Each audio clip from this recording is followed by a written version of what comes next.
Hello champions, आप सभी का आपके बैच में पहली बार हम स्वागत कर रहे हैं। तो आज से हमारी जो पहली क्लास है मैथ की उसको हम शुरू कर रहे हैं। दोस्तों, जिन भी स्टूडेंट ने इस बैच को लिया है उनका मकसद यही है कि हमें सर मैथ अच्छे से आना चाहिए। मैथ की क्लास में अगर हम बात करें कि पहले हम नहीं पढ़ पाए थे, हमें बहुत सारी प्रॉब्लम्स आती हैं, तो उन प्रॉब्लम्स को हमें दूर करना है, इसीलिए हमने इस बैच को लिया है। तो मैं वादा करता हूं अगर आप कंटिन्यू क्लास देखते हो, ठीक है, क्योंकि कोर्स तो बहुत सारे स्टूडेंट परचेज कर लेते हैं, लेकिन उनमें से पढ़ते कितने हैं वो जरूरी है। ऐसा नहीं कि आपने पैसे खर्च कर दिए तो आपका सिलेक्शन हो जाएगा, आप कितने पढ़ते हो वो जरूरी है। ठीक है, तो आज से मैथ में हम देखिए, बोला जाता है जो चीज बोली जाती है सबसे पहले उसी की शुरुआत करते हैं कि जीरो टू हीरो, यानी कि आप जीरो से हीरो कैसे बन सकते हो। जिसको मैथ में कुछ नहीं आता वो जीरो से 100 तक कैसे पहुंच सकता है, अपने 0% से 100% तक कैसे पहुंच सकता है, उसमें आज की क्लास बेसिक क्लास हम करवाने वाले हैं। बेसिक क्लास आपको 3 से 4 क्लास है वो बेसिक देखने के लिए मिलेंगी। उसके बाद हम टॉपिक वाइज शुरू करेंगे और टॉपिक में भी पहले बेसिक पढ़ेंगे, फिर अगले लेवल पे जाएंगे, फिर अगले लेवल पे जाएंगे, इस तरीके से जाते हुए चलेंगे। ऐसा नहीं स्टार्टिंग में ही आपको सारी चीजें दे दी जाएंगी, ठीक है, क्योंकि हम चाहते हैं आप सीखो और सीखो। देखिए, पढ़ तो आप कहीं से भी सकते हो, पढ़ने के लिए तो यूट्यूब पर बहुत सारी चीजें अवेलेबल है, लेकिन यहां पर आपने कुछ दिया है हमें, तो आपको क्या करना है, आपको सिखाने की गारंटी है। डिपेंड आप पे करता है आप कितना सीखने के लिए अपने माइंड को ओपन किया आपने, कि कितने आप तैयार हो। क्योंकि कुछ स्टूडेंट होते हैं देख लेते हैं कि हो जाएगा तो ठीक है, नहीं होगा तो ठीक है, तो फिर वो नहीं सीख पाते। और जिन्होंने ये सोच लिया कि मुझे सीखना है उनको कोई रोक नहीं सकता। तो चलिए शुरुआत करते हैं बेसिक से। सबसे पहले देखिए क्या है, क्या अगर आपको जीरो टू हीरो बनना है तो आपको कुछ चीजें याद होनी चाहिए। सर मैथ्स में याद करना बता रहे हो, बिल्कुल, जो ऐसा नहीं, कुछ नहीं, जो आपने बचपन में याद किया है ना, बस उन्हीं को फिर से रिवाइज करने के लिए बोल रहा हूं। सबसे पहले तो आपको टेबल्स याद होनी चाहिए, यानी कि आपको पहाड़े याद होने चाहिए। आपके जो पहाड़े हैं ना, ज्यादा नहीं कर सकते तो 20 तक कर लो, और जो अच्छे कर सकते हैं वो 30 तक कर लो। ये आपके पहाड़े याद करनी है। अब सर क्यों पहाड़े, क्यों? क्योंकि पहाड़े याद करोगे तो उससे क्या होगा, आपकी कैलकुलेशन स्पीड है ना वो इंक्रीज होगी।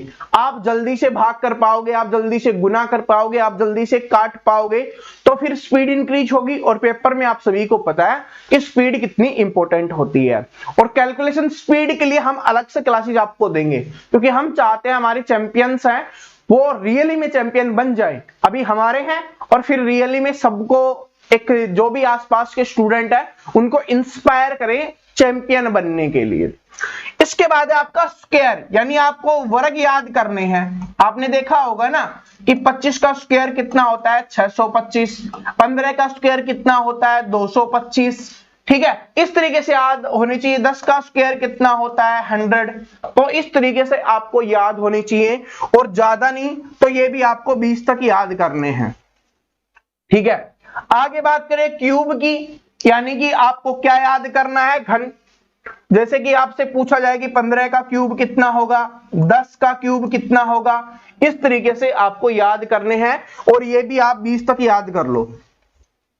अब जो याद नहीं कर सकते उनके लिए हम ट्रिक्स की क्लास लेके आएंगे, ट्रिक्स से बताएंगे। उसके लिए कोई टेंशन नहीं होगी कि सर आप ट्रिक्स से बता दो, ठीक है, किस तरीके से निकालना है। याद कर सकते हो वो तो सबसे बेहतरीन है, नहीं कर पाए कोई टेंशन नहीं, हम इसमें आपको ट्रिक बताएंगे। और जो हमारी बेसिक वाली क्लास है ना, उसी में इन चीजों को हम कवर कर रहे होंगे। स्टार्टिंग में ही आपको ये चीजें सिखाई जाएंगी, क्योंकि जैसे जैसे चैप्टर में बढ़ेंगे तब तो ये चीजें काम आएगी ना, तो हम उससे पहले ये चीजें पढ़ने वाले हैं। और मल्टीप्लाई यानी गुना भाग करना आपको सीखना पड़ेगा। अब चलते हैं हम बेसिक चीज पे, जो इसकी शुरुआत करते हैं। सबसे पहले प्रतिशत, ये एक ऐसी चीज है ये आपके हर चैप्टर में काम आएगी, चाहे प्रतिशत का चैप्टर हो, चाहे प्रॉफिट लॉस का चैप्टर हो, चाहे आपका सिंपल इंटरेस्ट का हो, चाहे कंपाउंड इंटरेस्ट का हो, चाहे एवरेज का हो, मिक्सचर का हो, किसी का भी चैप्टर हो, अर्थमेटिक में प्रतिशत आपके काम आएगी। तो सबसे पहले इसको जान लेते हैं कि ये प्रतिशत होता कैसे है। देखिए, प्रतिशत का मतलब मान के चलो 100 से होता है। जैसे भी जहां पर भी प्रतिशत का चिन्ह दिखे आपका 100 से मतलब है। प्रतिशत हटाना है तो 100 का यूज करना है, प्रतिशत लगाना है तो 100 का यूज करना है। इसका मतलब ही क्या होता है, 100 होता है। तो जैसे लिखा हुआ है कि 50%, इसको फ्रैक्शन के रूप में हमें लिखना है, यानी भिन्न के रूप में लिखना है। तब कैसे करेंगे? तो करेंगे 50 और प्रतिशत हटाने के लिए जैसे मैंने अभी बताया था आपको क्या करना है, 100 लिख देना है। प्रतिशत हटाएंगे तो बटे में 100 हम लिख देंगे। 50 एकम 50, 50 दूनी 100, क्या आ गया 1/2। 1/2 आ गया, ये क्या हो गया, इसका भिन्न रूप हो गया। और भिन्न रूप में ये वाला पार्ट होता है उसको हम क्या बोलते हैं, अंश बोलते हैं, और ये वाला पार्ट होता है उसको हम हर बोलते हैं। और आप सभी को पता है कि 1/2 का मतलब क्या होता है, आधा। 1/2 का मतलब क्या होता है, आधा होता है। और 50%, 100 का 50 कितना होता है, ये भी तो आधा ही होता है, सेम था, बस ये प्रतिशत के फॉर्म में था, ये फ्रैक्शन यानी भिन्न के फॉर्म में हो गया। अब इसमें एक चीज और सीख लेते हैं, क्योंकि अभी शुरू कर रहे हैं ना, तो सारी चीजें हम सीखते हुए चलेंगे, ऐसा नहीं कि कुछ भी चीज हम छोड़ने वाले हैं। 1/2 का मतलब क्या है कि इस 2 में से इसका एक भाग, जो नीचे लिखा हुआ होता है और जो ऊपर लिखा हुआ होता है, उसका मतलब है कि नीचे वाले का ये भाग है जितना लिखा हुआ है। तो 1/2 का मतलब 2 में से 1, क्या हो गया, 2 में से 1। अब क्या होगा, 1/2 है, अगर हमें ये भिन्न के रूप में है, इसको प्रतिशत के फॉर्म में करना है तो क्या करेंगे, ऊपर 100 से गुना करेंगे। जैसे अभी बताया कि प्रतिशत हटाएंगे तो बटे में 100 लिखेंगे, प्रतिशत लगाएंगे तो ऊपर 100 से गुना करेंगे, सिंपल है। काटते हैं, कितना आ गया 50, 50 से कम क्या आ गया 50। दोनों तरीके से क्लियर हो गया ना कि प्रतिशत होगा फ्रैक्शन बनाएंगे, फ्रैक्शन होगा प्रतिशत बनाएंगे, दोनों सेम रहने वाले हैं 50%। ठीक है, अब इसको देखते हैं, वो तो सिंपल चीज है, अगर सिंपल आ गया तब आसानी से कर सकते हो। एक दो और देखते हैं, जैसे 30% है, इसको फ्रैक्शन के रूप में लिखेंगे तो क्या करेंगे, 30 तो लिखेंगे ही, प्रतिशत हटाने के लिए बटे में 100 करेंगे। 0 से 0 कैंसिल हो गया, कितना आ गया 3/10, कितना आ गया 3/10। इसका मतलब क्या है कि 10 में से 3वां हिस्सा, कि 10 का तीसरा हिस्सा ये है। ठीक है, इसके बाद अगर आपका आ गया 40% आ गया, तब कैसे करेंगे, क्या करेंगे 40 बटे में 100, काटेंगे तो 20 दूनी 40, 20 पंजे 100, कितना आ गया 2/5। ये फ्रैक्शन का रूप आ गया 2/5। अगर 40% को आप 2/5 लिख देते हो ना, तो उसका मतलब भी यही होता है। सर सिंपल वाले में बता दिया था, इसमें बताओ अगर 2/5 आ जाए तब कैसे करेंगे। ठीक है, अभी करते हैं। 2/5 है, इसको प्रतिशत बनाने के लिए क्या करेंगे हम, 100 से गुना, 5 से काटेंगे 20 पे, और 20 दूनी क्या आ गया 40%। यही तो था, ये 40% का ही था। कैसे भी करना चाहो आप आसानी से कर सकते हो। ये छोटी छोटी चीजें समझोगे ना, तभी आप आगे क्वेश्चंस को सोल्व कर पाओगे, आगे जो हमारे टॉपिक्स हैं उनको आप अच्छे से समझ पाओगे। बात समझ में आ गया, ठीक है। अब ये अगर इस तरीके से आ जाए, वो तो सिंपल था, इस तरीके से आ जाए तो थोड़ा डर लगने लग जाता है। चलो इसको भी सोल्व करते हैं। जैसे लिखा हुआ है कि 14 सही 2/7% है, इसको क्या करेंगे। तो देखिए सबसे पहले इसको सोल्व करना सीख लो, जिनको नहीं पता इसको सोल्व कैसे करते हैं। इनका आपस में गुना करते हैं और इसको जोड़ते हैं। अब क्यों करते हैं, क्योंकि 14 सही 2/7 का मतलब है 14 + 2/7। ठीक है, इसका आपका 1 आ गया, ये आपका 7, 7 एकम 7, 14 7 98, इसको भाग दोगे 1 आ गया, इसको 2 जोड़ोगे तो 100/7, ये इस तरीके से होता है। ठीक है, इसका मतलब ये होता है। तो इसलिए हम यहां पर इतनी सारी चीजें ना करने के बजाय, क्योंकि अगर हम इतनी सारी चीजें करेंगे तो उससे क्या होगा, हमारा टाइम वेस्ट होने वाला है। ठीक है, तो उससे क्या होने वाला है, हमारा टाइम वेस्ट ही होने वाला है। तो डायरेक्ट हमें पता है कि इनका गुना करो और इसको जोड़ दो, आपका आंसर निकल के आ जाएगा। तो करते हैं, 14 7 क्या हो गया 98 हो गया, और +2 क्या हो गया 100, तो 100 हो गया, और बटे में कितना है आपका 7, तो 100/7 हो गया प्रतिशत। लेकिन हमें फ्रैक्शन के रूप में लिखना है, भिन्न के रूप में लिखना है, क्योंकि ऐसे तो लिखा ही हुआ था प्रतिशत के रूप में, लेकिन भिन्न के रूप में लिखना है। तो भिन्न के रूप में लिखना है तो क्या बताया था कि प्रतिशत को हटाते हैं और बटे में हम 100 से गुना कर देते हैं। 100 से 100 कैंसिल हो गया, ऊपर बच गया 1, नीचे बच गया 7, कितना आ जाएगा, ये आपका 1/7 आपका यहां पे आ रहा होगा। समझ में आ गई बात, 1/7 क्या है यहां पर आपका आ रहा है। ठीक है, ऐसे ही अगर देखिए ये बात समझ जाओ, बाकी कोई दिक्कत नहीं है। इसको ये आ गया और इसको ये आ गया, जैसे ये लिखा हुआ है कि 12 सही 1/2%, तो इसको क्या करोगे, इन दोनों का गुना, 12 दूनी 24, और इसको जोड़ना है, क्या हो गया 25/2, क्या हो गया ये 25/2 हो गया। प्रतिशत, प्रतिशत हटाने के लिए क्या करते हैं, गुना में हम क्या करते हैं 100 करते हैं, तो गुना क्या हो गया 100, काटो 25 चौके 100, ऊपर क्या बच गया 1, नीचे क्या बच गया 8, यानी 1/8 आपका आ गया। ये बात समझ में आ गई, 12.5 है, ये कितना होगा 1/8 हो गया। तो ये प्रतिशत वाला सिस्टम है। लेकिन अब क्वेश्चंस किस तरीके से बनते हैं, प्रतिशत तो आपने जान लिया, अब सिंपल चीज सीखते हैं थोड़ा प्रतिशत का और। 100 का 10% कितना होगा, ये चीजें आपने देखी होगी। तो सबसे पहले एक चीज समझ लो, 100 का आपसे कितना भी प्रतिशत पूछा जाए वो उतना ही होता है। 100 का 10% 10, 100 का 20% 20, 100 का 50% 50, 100 का 110% 110। अब क्यों होता है देखो, क्योंकि 100 है, का मतलब गुना 10, और प्रतिशत हटाने के लिए बटे में क्या करेंगे 100 करेंगे। 100 से 100 कैंसिल हो गया, क्या आ गया 10 आ गया। अगर ये 20% होता तो यहां पर ये हो जाता 20, तो इसका आंसर हो जाता 20। क्यों, क्योंकि ये दोनों तो आपस में कट ही जाते हैं, बचता है ये, जितना प्रतिशत बोला जाता है वो उतना ही बचता है, तो वो ही आपका आंसर हो जाता है। इस तरीके से आज के बाद अगर कोई पूछे 100 का कितना प्रतिशत कितना होता है, आराम से लगा देना, ठीक है। अब समझ में आ गया चीजें। अब देखो आगे, ये तो सिंपल था। अगर कोई आपसे पूछे 100 का 10% पूछ लिया, सिंपल था। अब आपसे पूछे कि 560 का 10% क्या होगा, ऐसे बोले कि 560 का 10% कितना होगा, तो क्या करेंगे, 560 तो हम लिखते हैं, का मतलब अभी बताया मैंने, गुना बटे में 10 के बटे में 100% हटाने के लिए, 1 2 0 से 2 0 कैंसिल, कितना आ गया 56 आ गया, क्या आ गया 56 आ गया। लेकिन यहां पर एक छोटी सी ट्रिक बनती है कि आपको देखिए 560 का 10% निकालना है, तो पेपर में इतनी बड़ी चीज तो आप नहीं करोगे ना, ठीक है। फिर अगर आप इतनी बड़ी चीज कर रहे हो तो इसका मतलब आप चैंपियन नहीं हो, तो फिर कैसे करेंगे, क्योंकि हमें पता है कि 560 के साथ जो जीरो है वो नीचे 100 से कटेगी, और इसके साथ जीरो है वो भी कटेगी, क्योंकि 100 में 2 जीरो होती हैं, दोनों आपस में कट जाएंगी। तो जैसे ही बोला आपको पता है कट जाएंगी, तो डायरेक्ट ही क्या हो गया, ये आपका आंसर हो गया। सर ये कैसे निकलेगा, आपने तो बड़ी जल्दी निकाल दिया। तो ये प्रैक्टिस से निकलता है, थोड़ी थोड़ी आप मेहनत करोगे ना, थोड़ा दिमाग का यूज करोगे, तो आसानी से ये सारी चीजें अपने आप निकलना शुरू हो जाती हैं, इसमें बहुत ज्यादा दिक्कत नहीं आती।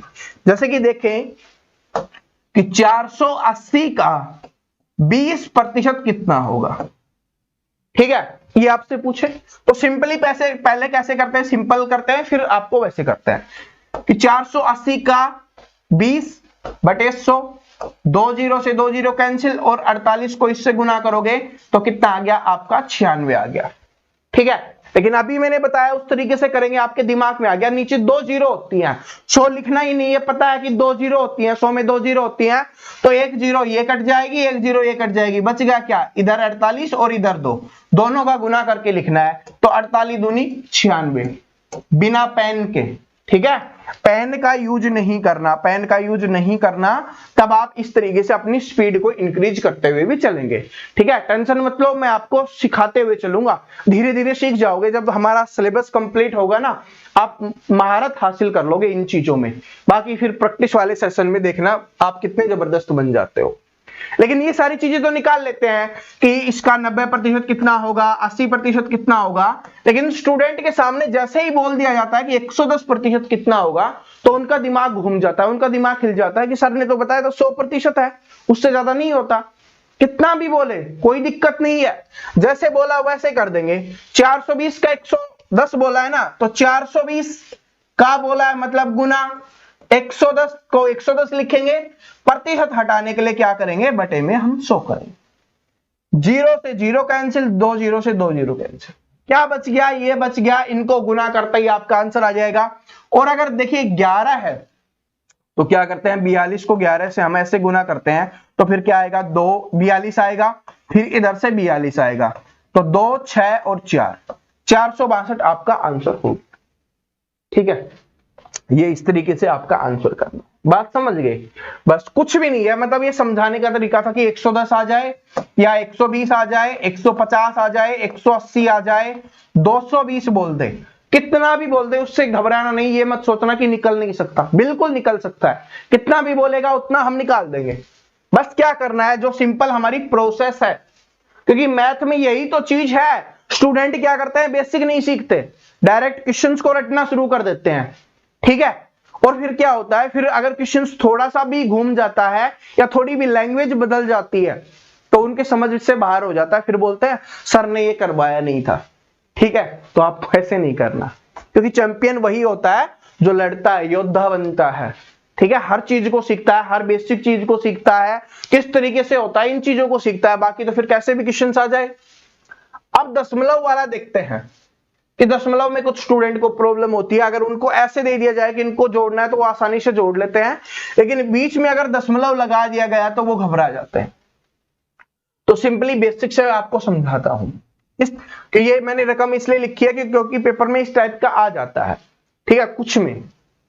क्योंकि हम अब देखें क्या है कि 5.6 है, या पॉइंट आप इसको बोल सकते हो, 5.6 है और 6.5 है, इनको जोड़ना है तो दशमलव के नीचे आपको दशमलव लिखना है। सबसे पहले तो ये नोट कर लो कि जो दशमलव है उसी के नीचे दशमलव आपको लगाना है। अब जोड़ना है तो जोड़ दो, 6 और 5 11, एक असल लग गई उसको छोड़ देते हैं, और 6 और 5 11 और एक 12। दशमलव कितने के बाद है, एक के बाद है, ये आपका आंसर हो जाएगा, ठीक है। दशमलव क्या है, इधर एक के बाद है तो वो ही लगेगा। ऐसा नहीं कि 12 आ गया तो आप इधर लगा दो, नहीं, इधर से जितना है, इधर से ये वाली साइड है ना, राइट हैंड साइड, उससे राइट हैंड साइड, या जिसको आप दायां बोल सकते हो कि दाईं साइड से, ठीक है, दाईं साइड से जितना है उतना ही आपको लगाना है, ठीक है। लेकिन ये जोड़ के लिए है और घटा के लिए है। ये चीज किस में अप्लाई होगी, जोड़ में, प्लस और माइनस में ये चीज अप्लाई होती है। लेकिन अगर गुना है तो देखिए क्या होता है, गुना है जैसे कि 1.2 है और 1.3 है, इनको आपको गुना करना है तो पहले सिंपली आपको गुना कर लेना है।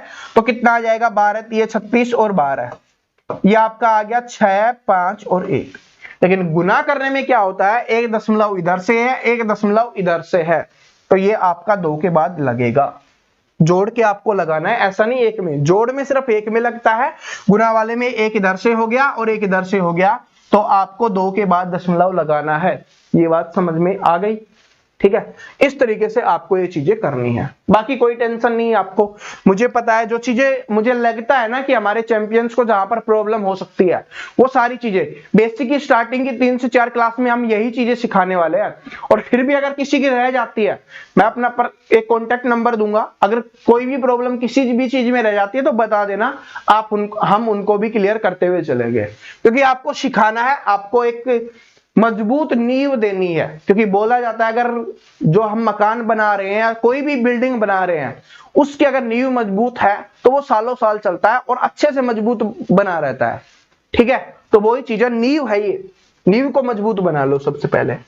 ऐसे लिखा हुआ आ जाए कि इनका गुना करना है, ये सिर्फ आपको बता रहा हूं कि गुना कैसे करना है, स्पीड से कैसे गुना करना है। तो देखिए कि 12 को 25 से गुना करना, एक तो ये है कि 12 को हम 25 से गुना करें, वो तो सिंपल ही है, जो सभी स्टूडेंट कर लेते हैं, ठीक है। लेकिन कुछ और कैसे अच्छा हो सकता है, कुछ किस तरीके से, अब देखिए मैं आपको बताता हूं कि आपको पता है कि 25 को 12 से गुना करना है, तो इसका मतलब है 12 से गुना करना है, इसका मतलब है कि आपको 10 से तो गुना करना ही पड़ेगा। तो 10 से गुना करते हैं तो 250 होता है, ठीक है। कितना होता है, 25 को 10 से गुना करते हैं 250 हो गया। उसके बाद 2 बचा हुआ है और 25 को 2 से गुना करेंगे हम तो 25 दूनी 50, 250 पहले से था, 50 ही आ गया, कितना बन गया, दोनों को जोड़ लो, 300 बन गया। तो ये आपका आ गया 300। सर ऐसा नहीं होता तो अभी चेक कर लेते हैं कि 300 होता है, कितना होता है, 12 पंजे 60 और 12 दूनी 24, कितना आ गया, 0 0 और 3। ऐसे किया तब भी 300 आया, ऐसे किया तब भी 300 आया।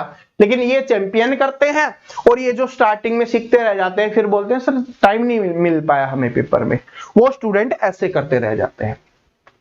अब इसको भी देखते हैं, इसको गुना करना है। आपको पता है जिस छोटे वाला है ना उसको छोटा ही समझ के चलो, 10 है 11 है तो 10 माना कि 14 को अगर 10 से गुना करते तो कितना आता, 140 आता। और 1 है, 1 को फिर 14 से गुना करते तो 140 में आपको 14 और जोड़ देना है, 154 आपका आ गया। ठीक है, 14 को 11 से गुना करेंगे तो कितना आ गया, यहाँ पे 14 है और यहाँ पर 14 है, क्या आ गया 4 5 और 1, 154 आ गया।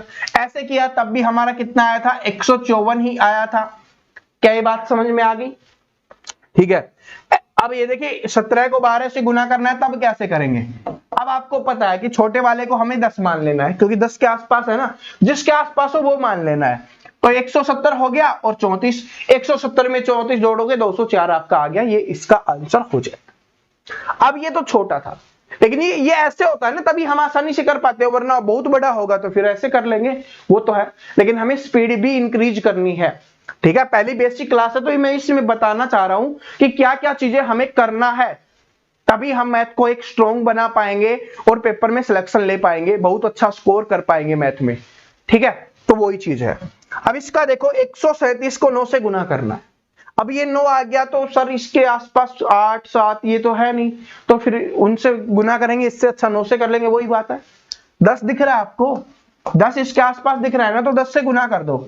आपको पता है कि 137 को 10 से गुना करेंगे तो कितना आ जाएगा, ये एक जीरो लगानी है, और आपको पता है कि एक बार कम गुना करना था, तो इसमें 137 घटा दो, आपका आंसर निकल जाएगा।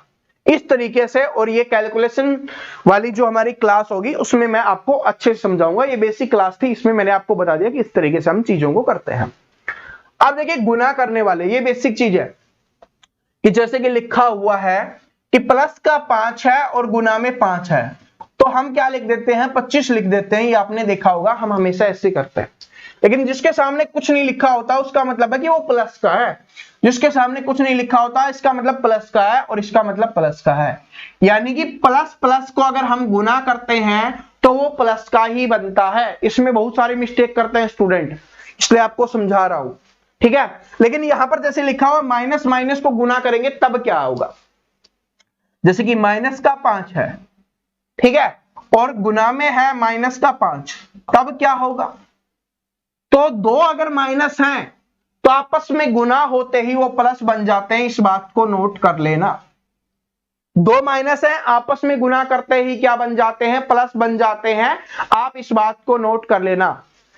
क्यों, कुछ भी हो चाहिए, इससे फर्क नहीं पड़ता। या ये याद रख लेना, अगर 2 है तो भी दिक्कत नहीं है, अगर 3 आ गए सर, 4 आ गए सर, 5 आ गए, तब कैसे करेंगे, तो आपको बता देता हूं। अगर इवन नंबर है यानी सम संख्या में है, जैसे कि 2 है, 4 है, 6 है, 8 है, तो प्लस बन जाएगा। अगर ओड है यानी विषम है, ठीक है, ओड है यानी कि जिसको हम विषम बोलते हैं, तो फिर वो माइनस ही रहता है। कैसे सर, अभी बताता हूं। जैसे कि -5 गुना -5 गुना -5, तो ये 3 बार आ गया, विषम बन गया। तो 5 पहले तो गुना करते हैं, 5 5 25, 25 बन जाए 125, ये हो गया। इसको इससे गुना किया, प्लस बना, प्लस को माइनस से गुना किया, माइनस बन गया। यानी 3 बार आ गया ना, तो इसलिए माइनस बन गया। सर अभी आपने बोला प्लस बना माइनस बना, इसका मतलब क्या है, इसमें सीखते हैं उसका मतलब। एक माइनस का है एक प्लस का है, तो क्या बनेगा, जैसे माइनस का 6 है गुना में प्लस का 3 है, ठीक है, प्लस के 3 के आगे आप सभी जानते हैं हम प्लस यूज नहीं करते, तो 3 है, तब क्या बनेगा, तब आपका बन जाएगा माइनस का 18। बात नोट कर लेना, एक माइनस का है एक प्लस का है, तो माइनस बनता है, क्या बनता है, माइनस। ऐसे ही हमने किया था, दो माइनस माइनस मिलते हैं तो प्लस बन जाते हैं, ठीक है, माइनस माइनस मिलते हैं तो क्या बन जाते हैं, प्लस। अभी यहां पे किया था, देखो कि माइनस माइनस मिलते हैं तो प्लस बन जाते हैं, तो यहां पर प्लस बन गया। लेकिन प्लस को अगर हम माइनस से गुना करते हैं फिर से माइनस बन जाता है। ये वाली ट्रिक आपने यहां पर सीखी है कि माइनस को प्लस से गुना करते हैं तो माइनस मिल जाता है। सर अगर माइनस पहले ना हो बाद में और पहले प्लस हो तब क्या होगा, तो उसको भी देख लेते हैं कि अगर ऐसे हो कि प्लस का 6 है और माइनस का 3 है, तो आगे पीछे तो क्या बात है, एक प्लस है एक माइनस है, प्लस को माइनस से गुना करना है यानी जोड़ को घटा से गुना करना है, तो घटा ही रहेगी। इन दोनों कंडीशन में चाहे पहले माइनस हो बाद में प्लस हो, या बाद में माइनस हो पहले प्लस हो, तो माइनस ही रहता है, यानी घटा वाला ही यूज होता है अगर हम चिन्ह की बात करें तो। बाकी जो गुना है वो तो सिंपली आपकी गुना हो जाएगी। कन्फर्म हो गया। ये वाला सबसे ज्यादा इंपॉर्टेंट था, इसको भी नोट कर लेना, ठीक है, क्योंकि अगर विषम संख्या में है तो माइनस रहता है और सम संख्या में है तो प्लस रहता है, ठीक है। वरना अगर लंबी कतार बन जाएगी तो आप ऐसे थोड़ी ना करते चलोगे कि minus minus plus, plus minus minus, minus plus minus, ऐसे करते चलोगे तो फिर कंफ्यूज हो जाओगे। तो इसलिए मैंने आपको ये बता दिया कि कितनी भी लंबी कतार आ जाए, कितनी भी लंबी लाइन आ जाए, याद कर लेना, सम संख्या में है तो प्लस, विषम में है तो माइनस, ठीक है। अब चलते हम अगले पे, ये वाली चीज सीखते हैं सबसे पहले। ये वाली चीज अगर ऐसे दे दिया जाता है और स्टूडेंट को बोला जाता है कि x का मान क्या होगा, तो वो नहीं निकाल पाते। और इसमें हम बहुत सारी चीजें सीखेंगे, ऐसा नहीं सिर्फ x का मान निकालना ही सीखेंगे, बहुत सारी चीजें सीखने वाले हैं। देखिए क्या लिखा हुआ है, सबसे पहले उसको देख लेते हैं, इसको हटाते हैं एक बार, कि x + 40 = 75 है। तो x हमें क्या रखना है, इधर रखेंगे, और जो संख्याएं हैं, जो अंक है, वो एक तरफ जाएंगे। तो 75 तो है प्लस, बराबर के उधर 75 है, लेकिन ये वाला 40 बराबर के दूसरी तरफ जा रहा है। इस बात को नोट कर लेना कि बराबर के दूसरी तरफ अगर हमें जाना है तो प्लस वाला माइनस हो जाता है, यानी निशान चेंज हो जाते हैं, जो चिन्ह होते हैं वो चेंज हो जाते हैं। प्लस वाला है माइनस हो जाएगा, माइनस वाला है प्लस हो जाएगा, बराबर के तरफ बात कर रहे हैं, ठीक है। और अगर एक चीज यहां पर और सीख लो कि अगर गुना वाला है, कि गुना में है तो बराबर के दूसरी तरफ जाएगा, वो भाग बन जाएगा, और अगर भाग में है बराबर के दूसरी तरफ जाएगा, वो गुना बन जाएगा। इस चीज को भी आप नोट कर लेना, आप अपने नोट्स स्वयं तैयार करना, क्योंकि इससे रिवीजन करना बहुत आसान हो जाता है, ठीक है। इससे क्या हो जाता है, रिवीजन करना बहुत आसान हो जाता है। ये बात सभी को समझ में आ गई कि गुना है वो बराबर के दूसरी तरफ जाएगा, भाग बन जाएगा, भाग है बराबर के दूसरी तरफ जाएगा, गुना बन जाएगा, और प्लस है माइनस बन जाएगा, माइनस है प्लस बन जाएगा। तो ये माइनस हो गया। अब क्या करना है, इसको कर देना है, तो ये आपका आ गया 35। तो x का मान निकल के आ गया 35। लेकिन सर ये तो सिंपल था, आपने सिखाया क्या? हमने ये चीज सिखाई है, हमने चीज ये सिखाई है कि अगर प्लस वाला है तो बराबर के दूसरी तरफ जाएगा, माइनस बन जाएगा, और माइनस वाला होता तो क्या बन जाता, प्लस वाला बन जाता। ये बात हमने यहां पर सीखी है, बाकी क्लासेज में हम धमाल मचाएंगे, ठीक है। अब देखो, सबसे बड़ी संख्या सबसे छोटी संख्या क्यों लिखवा रहा हूं, क्योंकि एक बार इस टाइप का क्वेश्चन है वो पेपर में आया था। सबसे बड़ी संख्या है 2 अंकों की, अगर हम बात करें, बोला जाए कि 2 अंकों की सबसे बड़ी संख्या, तो 2 अंकों की सबसे बड़ी संख्या क्या होती है, 99 होती है, ठीक है। जितने अंकों की बोला जाए उतने 9 लगा दो बड़ी संख्या में। क्यों? क्योंकि इससे बड़ी क्या होती है, 100 होती है, वो 3 अंकों की बन जाती है, ठीक है। सबसे छोटी संख्या, सबसे छोटी संख्या जिसमें 2 आते हैं, 2 अंक होते हैं, कौन सी होती है, 9 के बाद 10 आता है ना, तो ये 10 हो गया। तो इसमें क्या होगा, एक तो एक का रहता है, बाकी जितना भी बोला जाए 0। 2 अंकों की है तो एक एक का 1 0, 3 अंकों की एक एक का 2 0, 4 अंकों की एक एक का 3 0, इस तरीके से होता है, ठीक है। अब पेपर में क्या क्वेश्चन आया था वो भी मैं आपको बता देता हूं। वो था कि 5 6 0 3 8, इन 5 अंकों से बनने वाली सबसे बड़ी संख्या और सबसे छोटी संख्या कौन सी होगी, ये आपको बताना था। कोई भी अंक आपको दे सकता है। तो देखिए क्या होगा, सबसे बड़ी संख्या बनाना है, सबसे पहले क्या बनाते हैं, बड़ी संख्या बना लेते हैं, सबसे बड़ी संख्या। तो सबसे बड़ी संख्या बनाएंगे तो पहला अंक बड़ा होता है ना, वही संख्या बड़ी बनती है। तो सबसे बड़ा कौन सा है, यहां पर 8 है, तो हमने यहां पर 8 लिख दिया। उसके बाद दूसरा अंक 6 है, तो हमने यहां पर 6 लिख दिया। फिर 5 है तो हमने 5 लिख दिया, फिर 3 है और फिर 0 है। तो ये आपकी क्या बन गई, सबसे बड़ी संख्या बन गई। क्या बन गई, सबसे बड़ी संख्या बन गई, ये आपका आंसर हो गया। लेकिन क्या है कि अब सबसे छोटी बनानी है, क्या बनानी है, हमें सबसे छोटी संख्या बनानी है। तो स्टूडेंट क्या करेंगे, भाग के, 0 छोटा है, 3 है, 5 है, 6 है, 8 है, क्योंकि छोटी संख्या में सबसे छोटा लिखना होता है। लेकिन ये क्या हो जाएगा, गलत हो जाएगा। क्यों गलत हो जाएगा, क्योंकि आपको पता है कि इसी संख्या के आगे 0 लग गया, इसका मतलब उसका महत्व खत्म हो गया। तो अब ये जो संख्या बनी है ये क्या बन गई, 4 अंकों की बन गई। लेकिन हमें बनाने कितने अंकों की थी, 5 अंकों की। 4 अंकों की बन गई है, बनानी 5 अंकों की थी। तो क्या करना है, तो इस वाले में क्या करना है कि अगर जहां पर 0 आ जाए तो 0 का स्थान चेंज कर देना है, 3 को पहले लिख लेंगे फिर 0 लिखेंगे, बाकी सेम है। तो ये आपका होगा, क्योंकि अब बनी है 5 अंकों। 5 अंकों की बोला था तो 5 अंकों की इस तरीके से बनेगी। और इस बात को नोट कर लेना, 0 किसी के भी आगे लग गई उसका महत्व खत्म हो जाता है।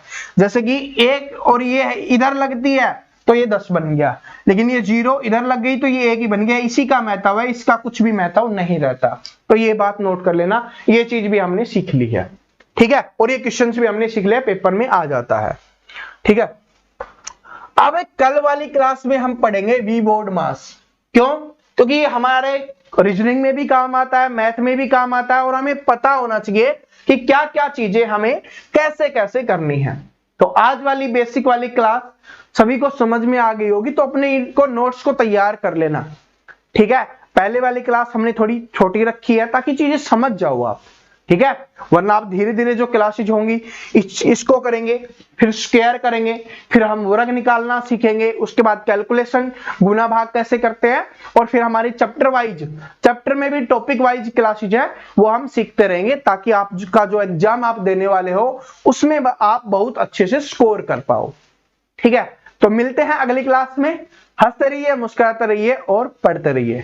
Thank you so much.